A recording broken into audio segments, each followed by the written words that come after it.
Welcome back to the morning show here on Arise News.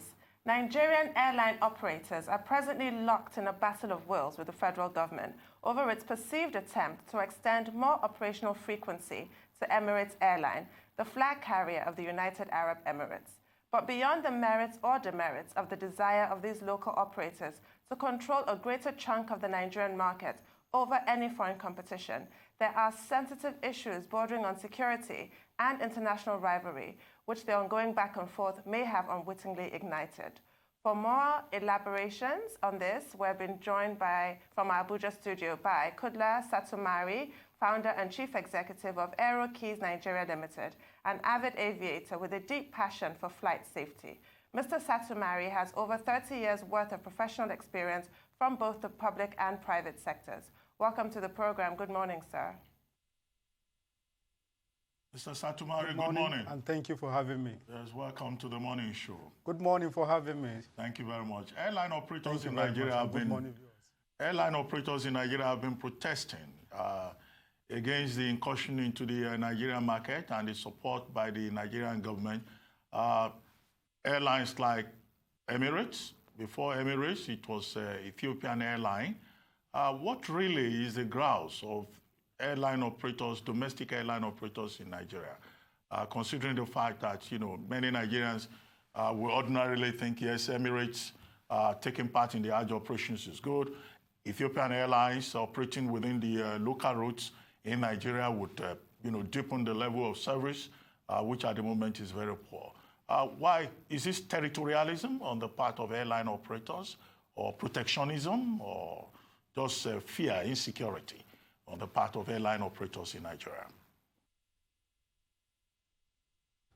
Well, thank you for that very, very important and good analysis of the situation. I could say it's an element of all of them. Every country protects her own airline. If you look at the Chicago Convention, they came up with understanding that you cannot fly into any member state without their approval. They came up with the bilateral air service agreements where it is defined by freedom of air, where you have first freedom, second freedom, third freedom, and evolved up to 9 freedom now. What it now means is there are certain understanding that you have that you can fly into, for instance, between Dubai and Nigeria. Number of frequencies are given. The airport to which you are flying is given.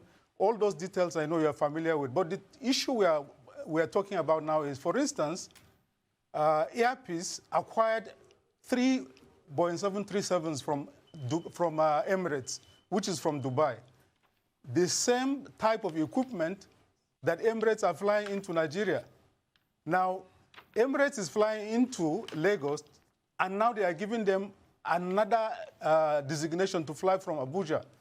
Meanwhile, Air Peace is flying not to the primary airport in Dubai.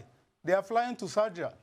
Now, what is wrong with some kind of code share to allow Nigerian Airlines partner and fly and benefit from what they could get from that market? I remember during Obasanjo period, when Open Skies Agreement was signed by United States, understanding the importance of fair competition, gave a period of moratorium for about 5 years to Nigerian Airlines to plan and begin to fly into US before they begin to fly, to allow Nigerian Airlines to be able to establish and develop themselves on that route. So these are the kind of thing we're talking. Now, they are flying into Abuja. They are flying into Lagos. Now, some of the bilateral service agreement that we're talking about, the freedoms, like I mentioned, you cannot fly from, for instance, depending on which agreement you entered into. You can fly into Lagos, and an airline from Lagos, Nigeria, can fly to Dubai. But if you sign the agreement now, you fly into Lagos and now fly into Abuja. Those passengers that local airlines would have been able to pick up and build up capacity are those ones that you are taking away from them.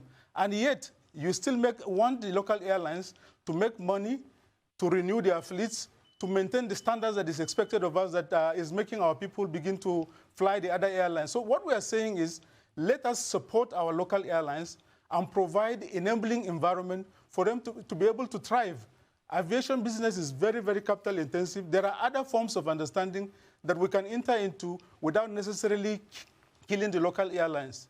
This seems like a reasonable call to make. So what I want to know is who actually brokered this agreement? Was there any consultation with the stakeholders? Can this policy, can it be withdrawn? And if it cannot be withdrawn, what are the options available to airline operators at this point? Well, first and foremost, let me say that I want to believe that it is a positive thing that we have a professional and someone who has also been in the legislature as the Minister for Aviation within that period, and probably will return as a full-fledged Minister for Aviation. He has the understanding, the political, aeropolitical dynamics of what is involved in addressing situations like that. I want to believe that commercial consideration needs to be taken into consideration when reaching this decision. Whether stakeholders are consulted or not is another issue, because I want a situation where when stakeholders are consulted, let them be consulted sincerely with the intention that whatever suggestion they are profiling will be used.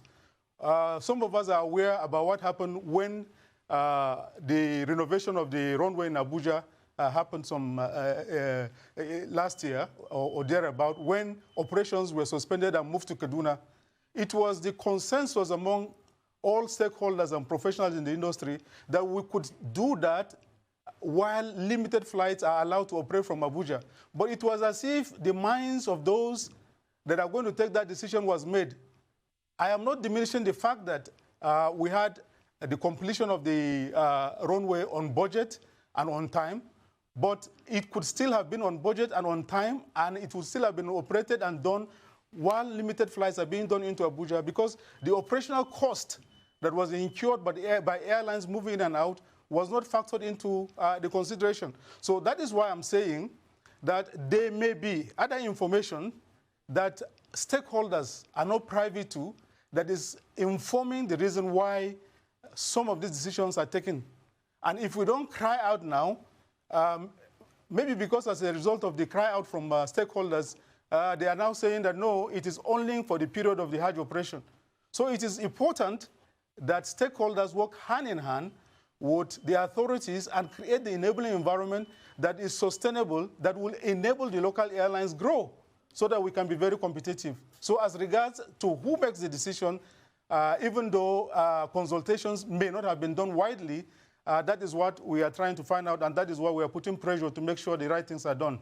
That's a point I actually wanted to raise to you, because do you think a lot of the concerns are stemming from the fact that we may not necessarily be competitive when it comes to this level of international flights? Because Air Peace, for example, have all these new plans for international flights to two different cities, yet over the past few weeks they have also had 2 crash landings. Is an airline like Air Peace ready for this build-up in their capacity? That is number one. And do you think a lot of the fear towards this new agreement with Emirates is stemming from the fact that we are not really that competitive when it comes to international aviation? That is exactly what we're talking about. Air Peace is ready for international operations because aviation is not a Nigerian aviation. We lost him there.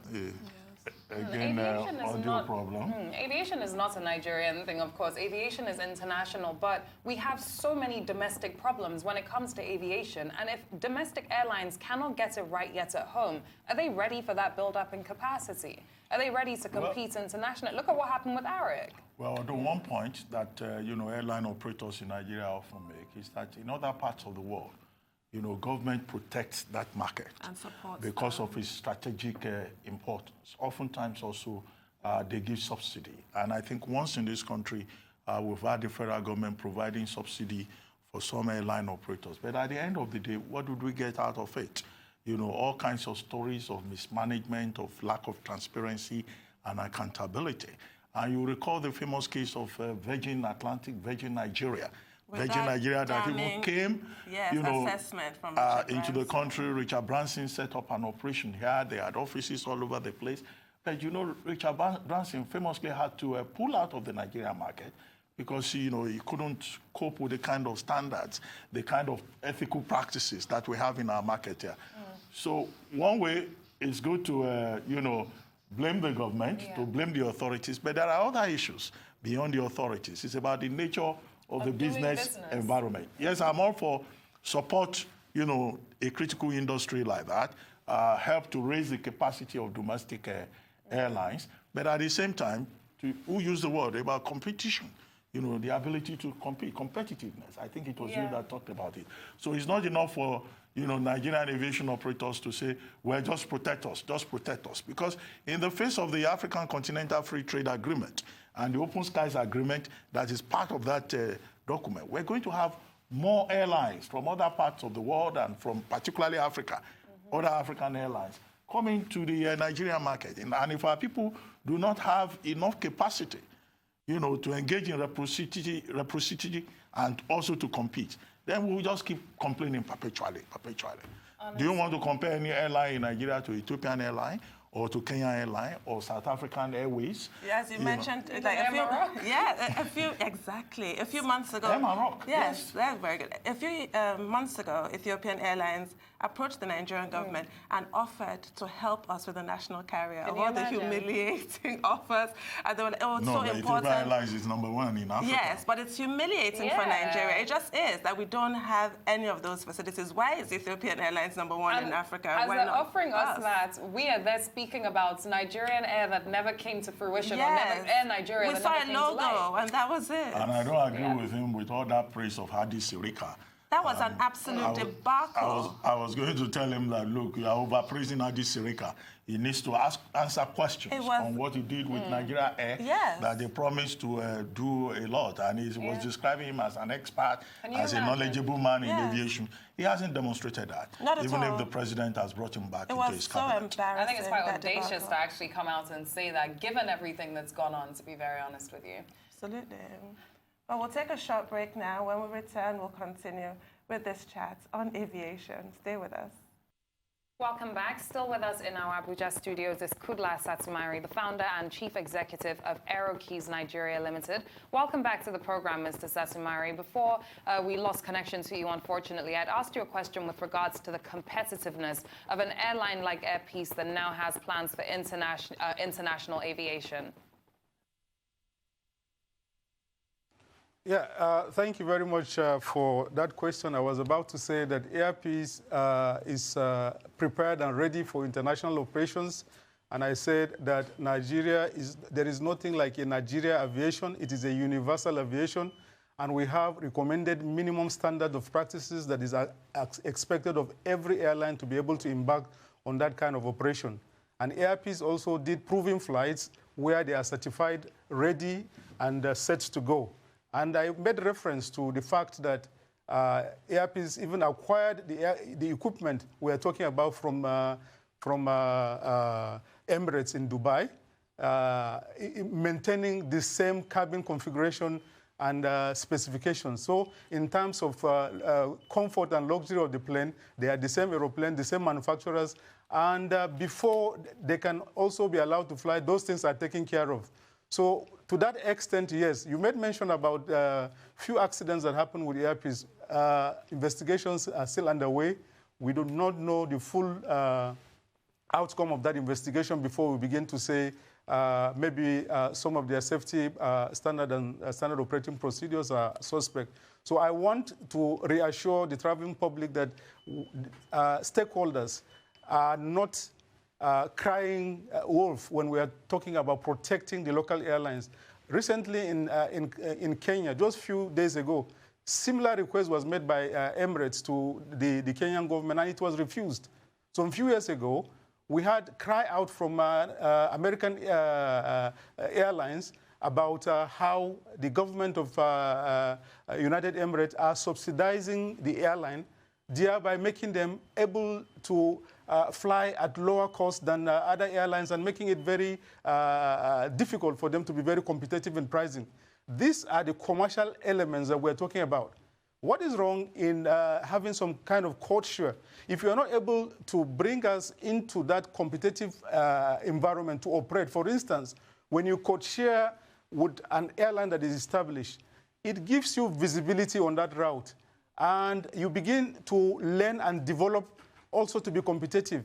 And if we are not allowed to be able to make money so that we can renew our fleet, so that we can keep to those minimum standards that is expected of us, when are we ever going to get to the level that you can consider us to be very competitive? And these are the issues we are raising. We are not saying that the decision on its own is bad, because we also have to take the traveling public into consideration, their comfort, the convenience, and our ability to be able to cope with the traveling population in Nigeria. So these are the things we are talking. Even the Emirates we are talking about, they are highly subsidized in different areas. In 2018 alone, about 15.9 million people, visitors outside the Emirates travel to Dubai. Now, these people process visa. They stay in hotels. The kind of turnover they are making is enough for them to be able to promote their tourism and subsidize these operations. And this is what we are saying. Let us begin to support our local airlines to the extent that they become competitive, and we gain confidence and inspire confidence in the traveling public, such that by default, our tourism industry will begin to develop and evolve, and all the things we are talking about will gradually be attained. So these are the things we are talking about. We're not saying that the move in itself is bad, but let us consider the local operators and the stakeholders and see how together we can fashion a way where this thing will be to our benefit. Well, Mr. Satumari, your point is very clear about the need for greater government support, subsidy if possible, and enabling aviation environment in the face of economic internationalism. You want some kind of market protectionism. But are there other challenges that airline operators in Nigeria face? And is there any major omission on the part of airline operators in Nigeria? I asked that later question because of the story recently that Boeing had to insist that it will no longer lease aircraft to Nigerian airline operators, because airline operators in Nigeria do not respect terms of contract, you know, and they don't honor agreements, and that any airline operator in Nigeria that wants to buy aircraft had better have its cash ready. You know, what's your response to all of these issues? Well, at the heart of all these issues is money. One of the things, we cannot just put the blame on government alone. We should be able also, as stakeholders in the industry, airline owners in particular, should be able to have some form of collaborations and begin to draw synergy from one another. For instance, we can create an environment where we can partner.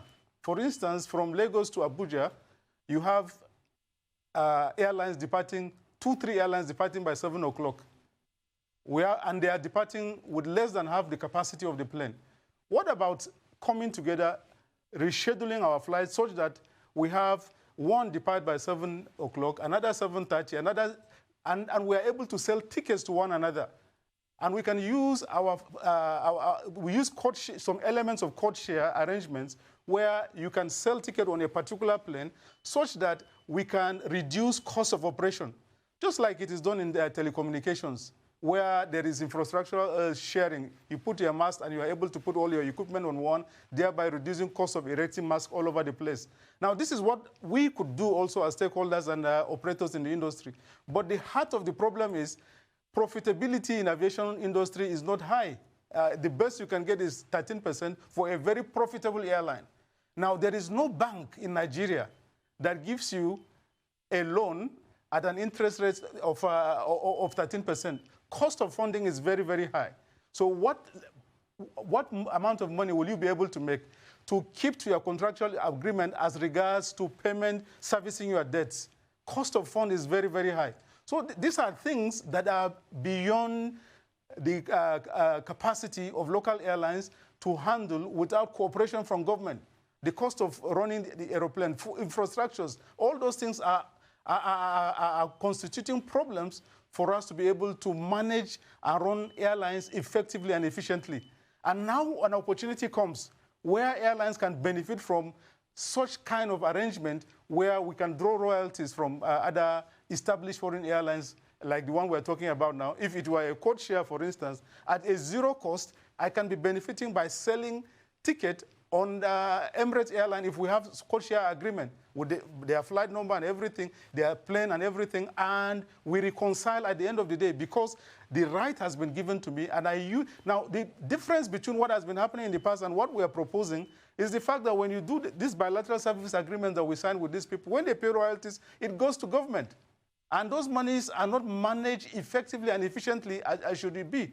So if I were an operator that has the right and the frequencies to fly to Dubai, and we enter into a code-share agreement with Emirates, for instance, I will be benefiting, and those resources that are coming, they are coming directly to me to be able to apply them into running and able to take care of my overhead costs and service my debts. So these are the situations we find ourselves in the industry that is making it very, very difficult for us to be able to maintain our contractual obligations with our service providers. Now, it's long since been observed that Nigerians pay much higher fares in ticket fees than other African countries, and this has been attributed to the foreign monopoly in our aviation sector. Is this accurate? Can you shed more light on this? Yes, this is another issue. I happen to be involved with the operations of ARIC in the early days when we lobbied and tried to have ARIC depart from Abuja to London as well. And we were operating and the route was building up. And passengers were happy that we have a Nigerian airline flying from here. But for some reasons, we found out that after a little while, we started hearing complaints of, oh, for you to continue to operate here, that is unofficial, that we need a wide-body aircraft. ARIC Air then was using their 737-800 new generation aircraft on the route, while the other operators were using wide-body jets. Before you know it, the complaint was, you must bring that so that you can be very competitive. Yet, these very people are flying when Egypt Air bring their 737 new generation aircraft. They are flying when Rwanda Air come with their 73 and many other airlines. So our mentality also need to be focused to see how patriotic we can be to support the local airlines. Now coming to the fare, yes. Let me take the case in view. Is Emirates now willing to charge Nigerian passenger the same fare that Air Peace would have taken or any Nigerian airline would have taken to fly to Dubai if they really want to support and benefit from the multiple designation that they are looking for? No, the answer is no, including Turkish Air that had lesser fare in the past because they have seen that the market is very wide open and we travel a lot and there are no options. Their prices are going up. I travel a lot within Africa and outside this country, and most of these established foreign carriers, their rates are more than 60 to 70% higher than what we will normally charge. So these are some of the things. If we are able to establish our airlines, there must be some form of government oversight. Thank you very much for this extensive insight into a lot of matters around aviation and, of course, the key issue that we're digging into here. We do have to move on, sir, but thank you very much for coming on the morning show. That was a very interesting conversation. I mean, I think he covered a lot more as well in the second half and really went in on some key issues. Absolutely, but the perception must never exist that the federal government is killing any industry in Nigeria, and that's really what they've been accused of doing. It's a pretty awful perception to be out there. Absolutely. Well, I mean, the key takeaway is government support, government protecting the market, government providing the enabling environment for the aviation industry to thrive. That's the same thing that many other sectors in Nigeria, the players in other sectors, we ask for. Yes. Whether it's small or medium-scale enterprises, or it is the manufacturing sector or the IT sector, always is about having a good policy and government playing its role in terms of standards and in terms of how it negotiates on behalf of people doing business in the country. I mean, I don't always praise Donald Trump, but when President Trump of the United States, when you see him coming up with those options, he's always saying this is in the best interest of America. America first. He wants to make America great. He wants to keep America great. This is the whole point of the fight with China, the competition with North Korea, the fight with Iran, his objections in terms of the climate climate change agreement and all that. So he talks about the people. But in Nigeria here, we see this gap between government and business, between government and the people. And this is how to lift people out of poverty, not handouts. Well,